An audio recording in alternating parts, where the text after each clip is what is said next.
Hey y'all, and welcome to PolitiBrawl. My name is Brian, and President Trump is 100% clear that these kinds of violent crimes like the one we just saw in Charlotte, North Carolina, are going to stop. Let's dive in. For far too long, Americans have been forced to put up with Democrat-run cities that set loose savage, bloodthirsty criminals to prey on innocent people, really very, very innocent people. In every place, they control radical left judges, politicians, and activists, and they've adopted a policy of catch and release for thugs and killers. In Charlotte, North Carolina, we saw the results of these policies when a 23-year-old woman who came here from Ukraine met her bloody end on a public train. And here's a picture of it. This is the picture of it. And this is a picture of the woman. A beautiful young girl that never had problems in life, with a magnificent future in this country. And now she's dead. She was slaughtered by a deranged monster who was roaming free after 14 prior arrests.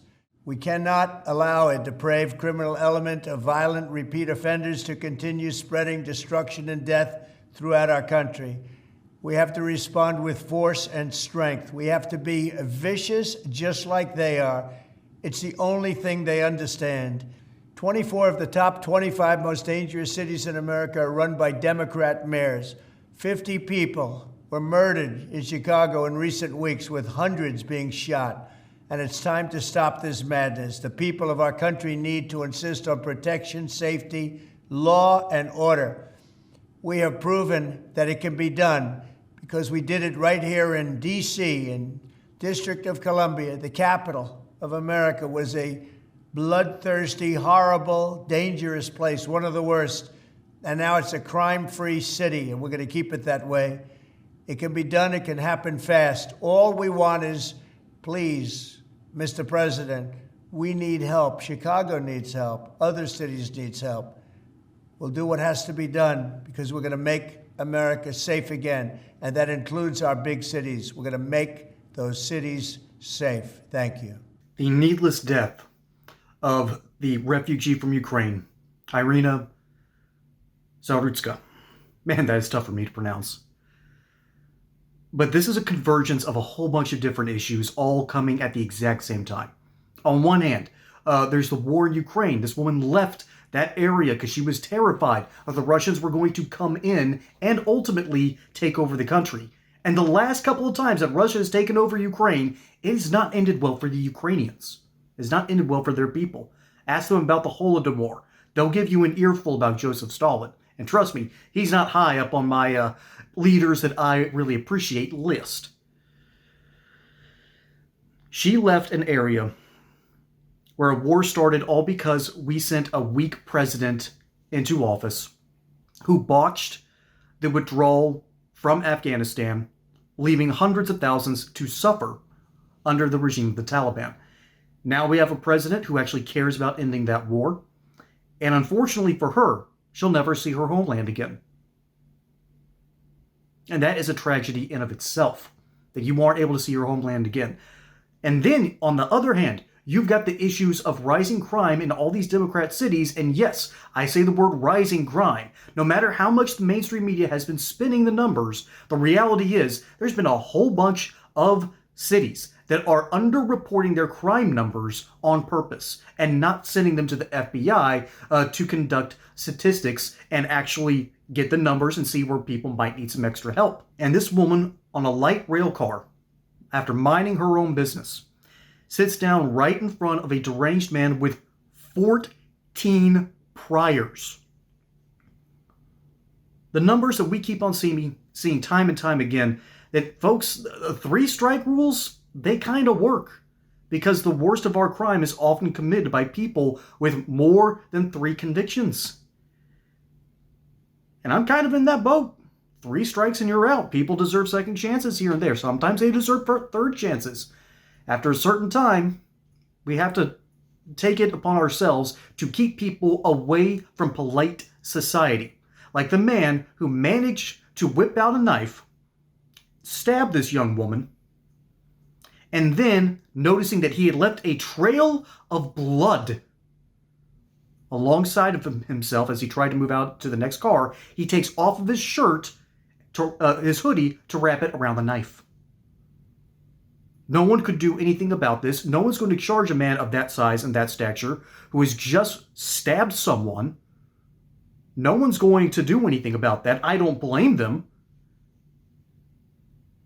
And because of bad policies, because of the way that it is okay for Democrats, particularly George Soros appointed Democrats, and when I say that name, I'm being deathly serious, that he's not just some boogeyman. He wants to see these incredibly weird left-wing policies enacted in order for parts of America to collapse.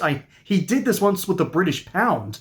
And now one of his partners in crime has realized the error of his ways, and now he's advising Donald Trump. I think Scott Bessent and George Soros worked on the same team for a little while, realized, oh, this is a terrible thing.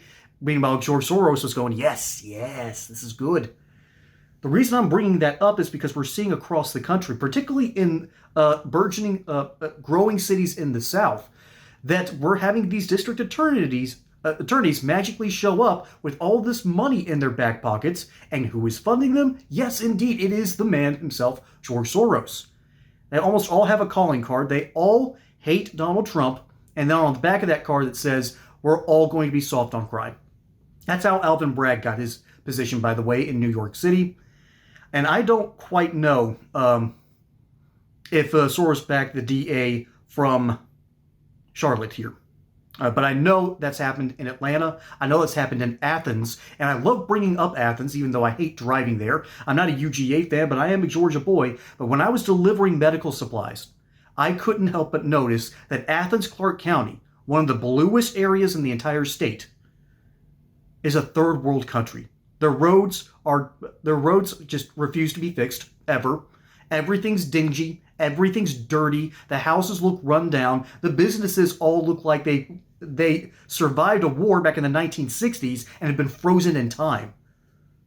The only reason to go to Athens, Clark County is to go to the resort on that third world of the country, and that's to go to see the Bulldogs play at the University of Georgia. And that's also where Laken Riley lost her life. All because of bad Democrat policies where they have refused. By the way, Laken Riley's killer, guess what? He managed to evade justice by leaving New York City when he had violent crime charges brought up against him up there. He managed to leave Venezuela. He was one of the infamous folks that left Venezuelan prisons who were quite literally told, go to the United States, abuse these humanitarian groups that are going to be able to take you in and out of certain places, and just have fun in America. Wink. This, however, was homegrown. This, however, was Americans hurting Americans, or in this case, Americans hurting a refugee. This is someone who should be protected more than most people. I'm going to be completely honest, because I feel a little bit guilty about her having to leave Ukraine. Because yes, our CIA kept on pushing for regime change back in the 2013 and 2014 years. Guess what? We overthrew that country, and now Russia has viewed them as an existential threat. That's why they took Crimea without firing a shot. And now, after electing an incredibly bad president back in 2020, we, as the American people, decided that, yeah, this old codger is going to do just fine. So I feel a little responsible for this whole thing.